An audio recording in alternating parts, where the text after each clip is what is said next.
What is going on? Craziness. As it turns out, Robyn and Kody have decided to take the McMansion down. They put it up on August 29th, 2024. We gonna sell this bad boy for $1.65 million. You can't tell me nothing. 30 days down the line, they get a lawsuit in the mail. Kody's going to hook, possibly for child support for Truly, custody for Truly. There's a question as to whether he might actually have to pay for Isabel's surgery, because we have to keep in mind that Isabel is still entitled. He might not have to pay back child support as much. That money might be reduced, but that surgery cost, oh my goodness, that's a backbreaker. So Christine might very well go after him for that money, which would be fair, because if she paid for it to happen, she deserves to get that money back from him. Now, as it turns out, he puts this house up for sale for $1.65 million. At some point over the course of the 30 days that he put the house up, like, this is a luxury home that you're purchasing and that you put up for sale. When you put up a house for sale for $1.65 million, anything over $1 million, that's a luxury property. Okay, and if you put up a luxury property, you have to give it more than 30 days to sell. This is a specific type of person who is going to buy that house. A specific group of people have $1 million just kicking around that they're going to come down and sweep in and buy a house, vacation home, or investment property. So you have to leave it up for a little longer than 30 days. As it turns out, before he pulled it down, he actually reduced the house by almost $700,000. So he put it up for 1.65. He reduced it down to $949,000, which is less than $100,000 profit from what he purchased it for. He bought the house at $890,000, and now he wants to sell it a few years later for $949,000. After only 30 days on the market. Now, my first question is, who the hell were you talking to that gave you the first assessment of $1.65 million?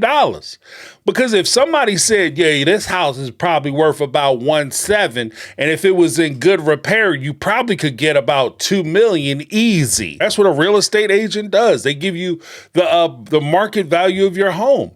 They do comparative analysis, so on and so forth. They run it through their little calculators. They come up with a number, and that's where you try to start at. You might bump it up maybe 5-10%, but holy cow, almost $700,000. They cut the house almost by half in order to say, what are we doing? So the question that's been kicking around the YouTube verse, why would Robyn and Kody do this? Why would they reduce the house by that much? Why would they pull a house down from the market? Now, many people have made the assertion that the reason why they pulled it down was because of the lawsuit that was enacted by Christine. Now, do I think that this is a possibility? Absolutely. Maybe not necessarily for the reason that some people have asserted that within the document, they say they can't sell or remove certain property. That could be a hindrance, but that won't necessarily, because the house was up for sale before or prior to the paperwork being filed, and more importantly, the paperwork being served on Kody, it would be grandfathered in. Like, he would be able to sell his house if that's what they were moving to do. Now, does it create a complication if she's actually awarded a huge amount of money as far as child support and backs child support, as well as a sharing of costs with regard to Isabel's surgery or medical bills and things of that nature? Would that be something that Kody could be on the hook for? Absolutely. And would that impact the sale of the home? Not necessarily the sale, but it certainly would impact his ability to purchase a new home. As a, for instance, if he didn't close on the house that they were going to sell, the McMansion, they were going to purchase a new home, say for $2 million, because you always try to step it up unless you're downsizing, you try to step it up. And I don't see them stepping down, so they're going to step it up. So let's assume that they're going to go for a house that's worth $2 million or $2.5 million. Okay, if they're going for that $2.5 million or even $2 million loan, hell, if they try to switch it out for another loan for $1.8 million, all right, the bank is going to look at their debt to income ratio. Basically, this is an assessment that's done by mortgage companies or even mortgage companies, lenders, financial institutions, when you try to take out loans, personal loans, even with credit cards, they try to see how much money do you actually make? How much money do you have in assets, collateral? What things can we take from you if you don't pay your bills? How much money do you have? The likelihood that you'll be able to pay the bills, and how much money do you owe? So who else do you owe money to? And how much do you owe these people? And when I look at how much money you make, is it greater than the amount of money that you owe to people? Now, with Christine filing this lawsuit, his debt or income ratio is going to start coming down. And the money that he's going to owe, especially if he starts getting hit with medical bills, is going to be way higher. So his ability to qualify for a new loan very well may be the reason why they decided to pull the house down, because I don't want to sell a house and not be able to get into a house. I don't want to sell the McMansion and move into the McShack. Another possibility was Mary and Janelle. Now, this is kind of the dark horse scenario. Now, according to some paperwork, I'm sure they have paperwork.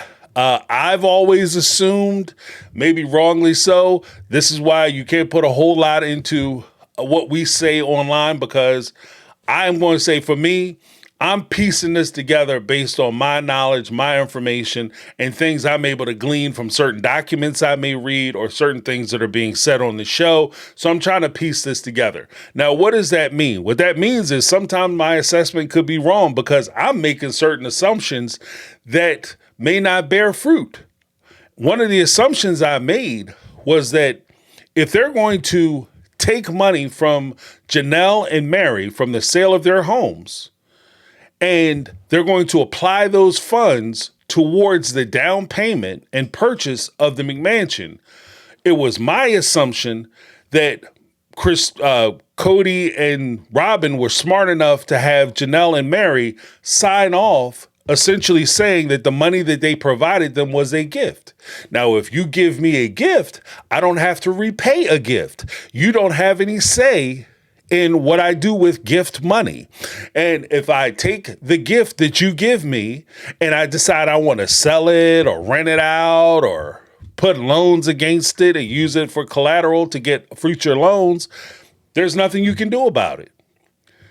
One of the things that kind of scares me is the prospect that Kody and Robyn were dishonest with that paperwork. And they said that Janelle and Mary gave them the gift of these finances to help them secure this loan. And Mary and Janelle see it as an investment because that's what Kody told them when he took the money. In no short order is that a term in a common parlance or vernacular, fraud. Okay.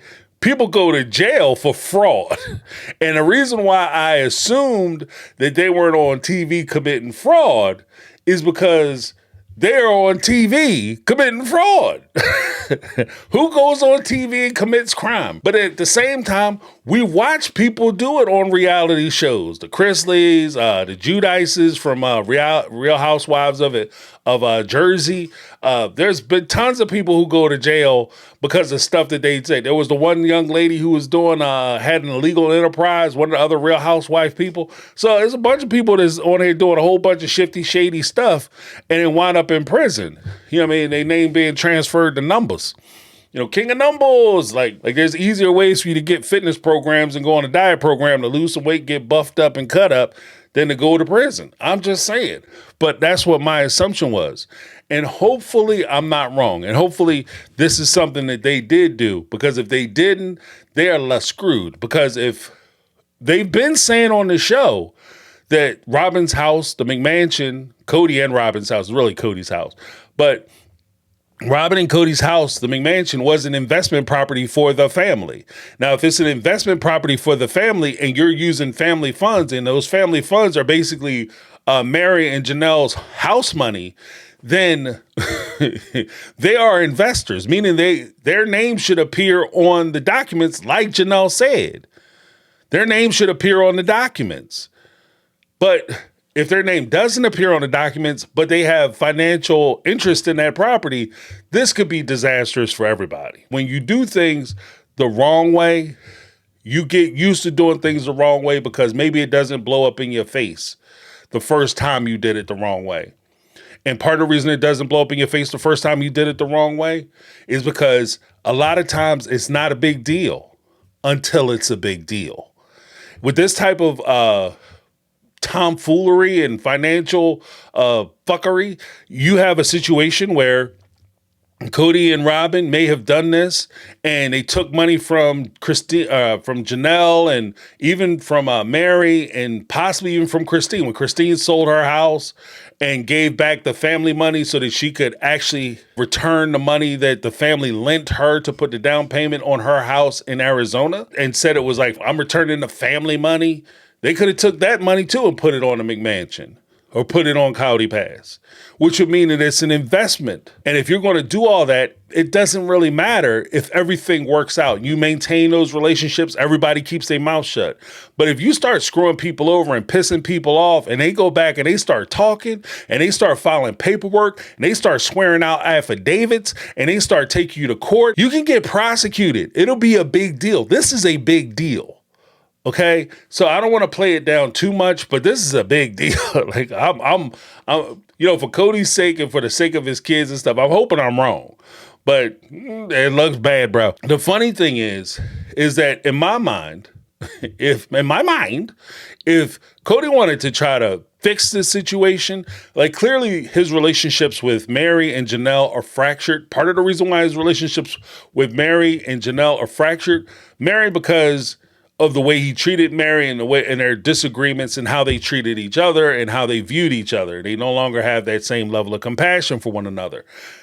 So Mary is a separate issue, but with Janelle, you could have easily bought her off. If you would have gave her a substantial, like you would have rent off like your share, part of your share to Janelle and say, look, I'm going to give you your 4 acres right off the rip. Here's your 4 acres, sign on the dotted line. It's yours, go. Janelle would have stepped. She'd have took her little Kody Pass parcels and she would have moved on. And you wouldn't have these problems. But it becomes way complicated. It becomes way complicated. A little bonus, when we talk about Kody Pass, it really struck me funny that in 2022, supposedly, when they were filming this episode, you see in the first episode, Kody's outside and he's measuring off. I'm trying to get down the lines of how I'm going to divide the property. It's funny because one, in order for them to divide the property has to be paid off because it's really 4 lots that they're talking about that they took the loan on. Those lots can't be reconfigured at all until the property is paid off. So there's no point you going out there measuring property and stuff is wasting time. You need to get a job so you can figure out how to pay this property off. That would be more effective. Instead of you spending your time on the side of the mountain, you could be, would you like fries with that? And at least that'd be a paycheck that you could put towards paying this property off. That would have been more productive. 2, if they're going out and he's trying to figure out how to divide the property, you already paid a guy who divided the property into 5 sections. You had a professional out there measuring things out. So what are you out there remeasuring for? I take it into number 3, that there's a possibility, because I always kind of thought this. Kody started talking about being a land developer way back when they first started talking about the property and the value, that in his mind, he'll be able to do whatever he wants. So he could get that land and he could subdivide it and sell it off as smaller parcels. And they could turn that into like a little development like they purchased in Las Vegas. So essentially what you're doing is you take that 15 acres, even if you divide it down, you give them a good, healthy piece of land, which would be a ½ acre. You could really divide it down in 1/4 acres, but we'll say half just because the math will be easier. You take it, that 15 acres, you divide it into ½ acre plots. That 15 acres now turns into 30 plots of land that you could sell to build houses on. So essentially, you're building like a neighborhood. And when you develop a neighborhood, we're talking about not, $800,000, $900,000. We're talking about millions of dollars as an investment because you're putting down homes. Even if you sell those 30 acres for $500,000 a piece, Like, you're talking about crazy money, okay? And I can see a scenario where Kody thinks that this is something he's going to do. Now, there's no proof of this, but I'm just watching them. Why are you measuring out land that's already been measured? Because you already know where the plot lines are going to be, but you're out there trying to figure out different constructions and different sizes, and it just sounds hokey. Let me know what you guys think down below. Did you guys hear about this story? Did you not hear about this story? What do you think about my thoughts? What do you think about my assessments? Leave your comments down below. My name is James, and this has been My Take on Reality, and I'm out. 'Cause I've been living life right like I could just die.